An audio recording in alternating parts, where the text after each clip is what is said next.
Police મહાનિરીક્ષક Shri Gautam Parmar સાહેબ Bhavnagar range Bhavnagar તથા police અધિક્ષક શ્રી નિતેશ પાંડે સાહેબે ભાવનગર લોકલ ક્રાઇમ બ્રાન્ચના પોલીસ ઇન્સ્પેક્ટર શ્રી AR વાડા તથા અધિકારીશ્રીઓને ભાવનગર શહેર ગ્રામ્ય વિસ્તારમાંથી વણશોધાયેલ ચોરી લૂંટ તથા નાસ્તા ફરતા આરોપીઓને શોધી કાઢવા સખત સૂચના આપેલ. તારીખ 6 જાન્યુઆરી 2025ના રોજ ભાવનગર લોકલ ક્રાઇમ બ્રાન્ચના પોલીસ સ્ટાફના માણસો ભાવનગર શહેર વિસ્તારમાં પેટ્રોલિંગમાં હતા.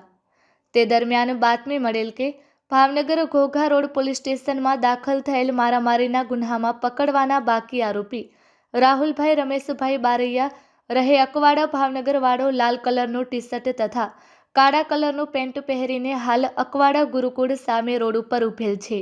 જે બાતમીવાળી જગ્યાએ જઈ તપાસ કરતા પકડવાના બાકી આરોપી હાજર મળી આવતા તેના વિરુદ્ધ કાયદેસર કાર્યવાહી કરી ઘોઘા રોડ પોલીસ સ્ટેશનમાં સોંપી આપવામાં આવેલ.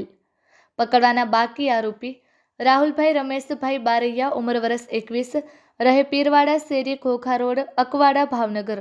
આ સફળ કામગીરીમાં પોલીસ ઇન્સ્પેક્ટર શ્રી AR વાડા સાહેબના માર્ગદર્શન હેઠળ LCB સ્ટાફના મહેન્દ્રભાઈ ચૌહાણ તેમજ સાગરભાઈ જોગદિયા, વિઠ્ઠલભાઈ બારૈયા, અનિલભાઈ સોલંકી તેમજ સંજયભાઈ ચુડાસમા જોડાયેલ હતા.